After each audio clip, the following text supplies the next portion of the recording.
Hello friends, इस video के अंदर हम स्टडी करेंगे कि जब हम दूसरी स्टेट में से गुड्स परचेज करते हैं अनरजिस्टर्ड डीलर से और टैक्सेबल गुड्स जब हम परचेज करते हैं कैसे हम अकाउंटिंग ट्रीटमेंट टैली के अंदर करते हैं। तो सबसे पहले वही हमारी बेसिक कॉन्सेप्ट कि हम सबसे पहले अकाउंटिंग इन्फो के अंदर जाकर लेजर क्रिएट करेंगे। हमें लेजर क्रिएट करना है। हम इंटरस्टेट परचेज कर रहे हैं यूआरडी से, तो हम यहाँ पे interstate purchase taxable at the rate of 18% हो या 12% हो या 28%, जो भी रेट होगा वो आप रेट का नंबर लिख दोगे, यहाँ पे रेट लिख दोगे यहाँ पे, और उसके बाद आपने यहाँ पे जीएसटी लिखना है कि at the rate of 18% GST from URD. ये लिखना साथ में जरूरी है कि हमने ये जो गुड्स परचेज की हैं यूआरडी से परचेज की हैं। तो थोड़ा आपको स्मॉल दिखाई दे रहे होंगे कैरेक्टर्स, तो मैं एक बार फिर रिपीट कर देता हूं। Interstate purchase taxable at the rate of 18% GST from URD account, और अंडर आपने इसको परचेज के देना है, और inventory value are affected yes करना है। इस GST applicable applicable set alter GST detail में आपने यस करना है। क्लासिफिकेशन अनडिफाइंड जैसे हम देते हैं अक्सर, और यहाँ पे नेचर ऑफ ट्रांजैक्शन जो मेन पार्ट है, जब आप अनरजिस्टर्ड डीलर से परचेज करते हो दूसरी स्टेट में से, तो आपने interstate purchase from unregistered dealer taxable select करना है। रेट कोई भी हो सकता है गुड्स का, 18%, 12%, 5%, हर केस में आप यही सिलेक्ट करोगे, interstate purchase from unregistered dealer.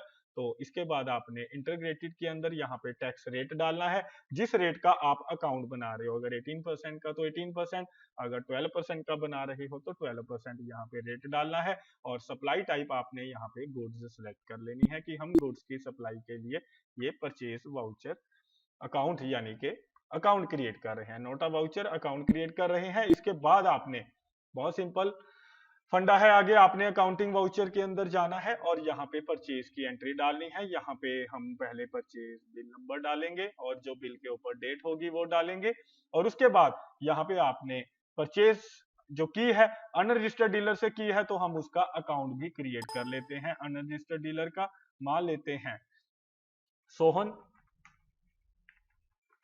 Trading company है जिससे हमने ये गुड्स परचेज की हैं, सोहन ट्रेडिंग कंपनी, और ये सन्ड्री क्रेडिटर है जिससे हमने गुड्स परचेज की हैं। और अगर फर्दर इंफॉर्मेशन जो भी आप इसमें डालना चाहते हो डाल सकते हो, और एंड में ये जो ऑप्शन है सेट अल्टर जीएसटी डिटेल, ये आपने जरूर डालनी है। यहाँ पे आपने सेलेक्ट करना है अनरजिस्टर्ड डीलर की, ये एक अनरजिस्टर्ड डीलर है जिससे हमने परचेज की है, और यहाँ पे आप रिसिट डिटेल, ऑर्डर डिटेल और सप्लायर डिटेल डाल सकते हो। स्टेट सेलेक्ट करेंगे कि हाँ, जो ये हमने गुड्स परचेज की हैं ये किस स्टेट में रहता है। मान लेते हैं गुजरात से हमने ये गुड्स परचेज की हैं, और यहाँ पे हम अनरजिस्टर्ड डीलर सेलेक्ट करेंगे, और उसके बाद आपने लेजर सेलेक्ट करना है कि ये इंटरस्टेट परचेज हुई है 18% पे। तो अगर आपने 18% के पे परचेज की है तो 18% अकाउंट सेलेक्ट कीजिए, अगर 12% पे परचेज की है तो 12%, और जो आइटम आपने परचेज की है उसको आइटम को आपने सेलेक्ट कर लेना है। और यहाँ पे लोकेशन, अगर आपने लोकेशन एक्टिवेशन कर रखी है तो जितनी क्वांटिटी हमने खरीदी है और जो हमारा रेट है आइटम का वो रेट हम यहाँ पे डाल देंगे, और थोड़ी क्वांटिटी को कम कर देते हैं। और उसके बाद आपने यहाँ पे नीचे कोई भी टैक्स इसके अंदर चार्ज नहीं करना, क्योंकि ये यूआरडी से परचेज हुई है अनरजिस्टर्ड डीलर, हमने उसको कोई टैक्स नहीं देना क्योंकि वो रजिस्टर्ड नहीं है, हमसे कोई टैक्स नहीं ले सकता। लेकिन लेकिन हम लोग रजिस्टर्ड हैं, हम रेगुलर पर्सन हैं, हम रेगुलर डीलर हैं, तो हमें गवर्नमेंट को इस परचेज के ऊपर टैक्स देना पड़ेगा, जिसको हम रिवर्स चार्ज कहते हैं। तो ये नॉर्मल एंट्री परचेज की हमने डाल दी है। इसके बाद हमें इस परचेज के ऊपर जो हमने ये गुड्स परचेज की हैं इसके ऊपर गवर्नमेंट को टैक्स देना पड़ेगा, क्योंकि ये जीएसटी एक्ट कहता है। तो कैसे देंगे, आपने अकाउंटिंग वाउचर के अंदर ही जाना है और जर्नल के अंदर आपने जाना है। ये टैक्स देने के लिए, गवर्नमेंट को देने के लिए हमें यहाँ पे अपनी लायबिलिटी को राइज करना पड़ेगा, यानी कि टैक्स की लायबिलिटी को हमें इंक्रीज करना पड़ेगा। उसके लिए आपने ये जर्नल खोलना है और आपने यहाँ पे ऑल्ट जे प्रेस करना है, और यहाँ पे type of duty GST select करनी है, और यहाँ पे हम सिलेक्ट करेंगे कि इंक्रीज ऑफ टैक्स लायबिलिटी, कि हमारी टैक्स लायबिलिटी जो है इंक्रीज हो रही है। और ये जो टैक्स लायबिलिटी हमारी इंक्रीज हो रही है, ये क्यों इंक्रीज हो रही है, इसका एडिशनल कारण हम यहाँ पे बताएंगे। अगर हमारे पास यहाँ पे हम बताएंगे कि ये क्यों इंक्रीज हो रही है हमारी टैक्स लायबिलिटी। और बाद में हमें ये भी इसमें एक और आपको बात बता देता हूं कि हमें इसमें क्लेम भी मिल जाएगा। अगर हमें क्लेम मिल जाएगा बाद में गवर्नमेंट से रिफंड हो जाएगा, या आप कह सकते हो हम आउटपुट के साथ एडजस्ट कर लेंगे। तो आपने इंक्रीज ऑफ टैक्स लायबिलिटी और इनपुट टैक्स क्रेडिट यहाँ पे सिलेक्ट करना है। तो जैसे ही आप ये इंक्रीज ऑफ टैक्स लायबिलिटी और इनपुट टैक्स क्रेडिट यहाँ पे सिलेक्ट करोगे तो इसके बाद आपने यहाँ पे सिलेक्ट करना है कि परचेज अंडर रिवर्स चार्ज, ये जो हमारी लायबिलिटी इंक्रीज हो रही है जिसका क्लेम हमें बाद में मिल जाएगा, वो हम परचेज अंडर रिवर्स चार्ज के एडिशनल डिटेल जो हमने डालना है वो सिलेक्ट कर रहे हैं। जो हम पे किया है वो हमें रिफंड हो जाएगा। तो इसके बाद ये सिलेक्ट करने के बाद आपने यहाँ पे एंट्री डाल देनी है। हम एक अकाउंट क्रिएट करेंगे, यहाँ पे tax paid on interstate purchase from URD, ठीक है। तो ये अकाउंट क्रिएट करेंगे कि हम टैक्स पे कर रहे हैं, और बाद में अगर हमें ये रिफंड होगा तो आपने करंट एसेट के अंदर खोलना है।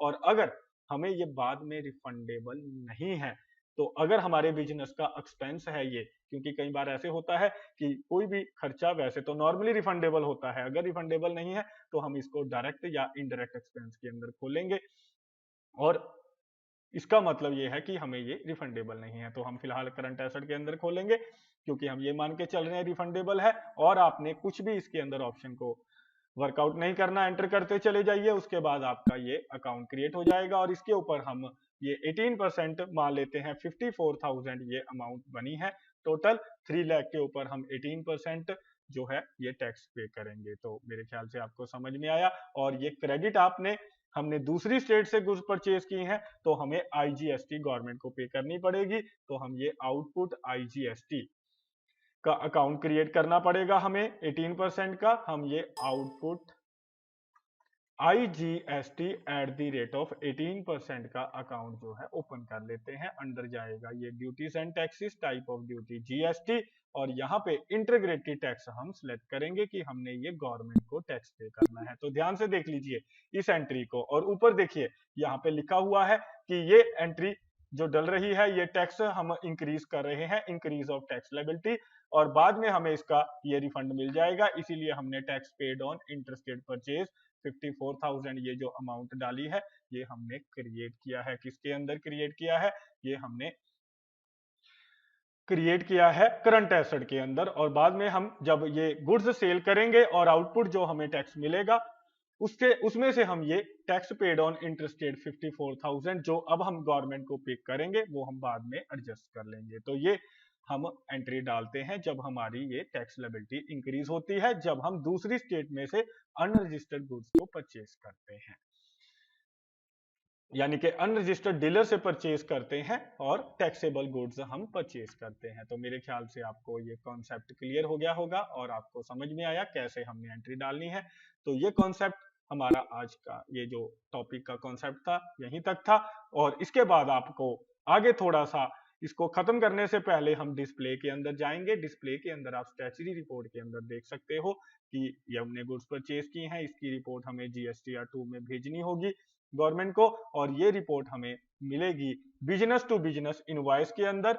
आप देख सकते हो टैली यहाँ पे इसकी रिपोर्ट को डाल देती है। तो जितनी भी हम परचेज करते हैं अनरजिस्टर्ड डीलर से टैक्सेबल गुड्स, चाहे वो with in the state purchase करें चाहे दूसरी स्टेट में से परचेज करें, उसकी डिटेल हमें बिजनेस टू बिजनेस इनवॉइस तो इसके अंदर हम दिखाते हैं। और ये देखिए हमने सोहन ट्रेडिंग कंपनी से परचेज की है, 3 लाख की गुड्स परचेज की हैं, जिसके ऊपर हमने 54,000 की लायबिलिटी गवर्नमेंट को पे कर देनी है। और इसीलिए इसको रिवर्स चार्ज भी कहा जाता है, क्योंकि इसमें परचेज करने वाला हम परचेज करने वाले हैं, अनरजिस्टर्ड डीलर से परचेज कर रहे हैं, हमें गवर्नमेंट को टैक्स पे करना पड़ेगा। तो ये बेसिक कॉन्सेप्ट आपने याद रखना है। तो मेरे ख्याल से आपको ये भी मेरी वीडियो समझ में आ गई होगी और आपको पता चला कि हम जब यूआरडी से परचेज करते हैं, दूसरी स्टेट में से गुड्स परचेज करते हैं, तो कैसे हम ये उसका ट्रीटमेंट करते हैं। पहले परचेज की एंट्री और फिर जर्नल वाउचर के अंदर हम एडजस्टेड एंट्री डाल देते हैं ताकि अपनी लायबिलिटी को रेज कर सके। तो मेरे ख्याल से आपको क्लियर है।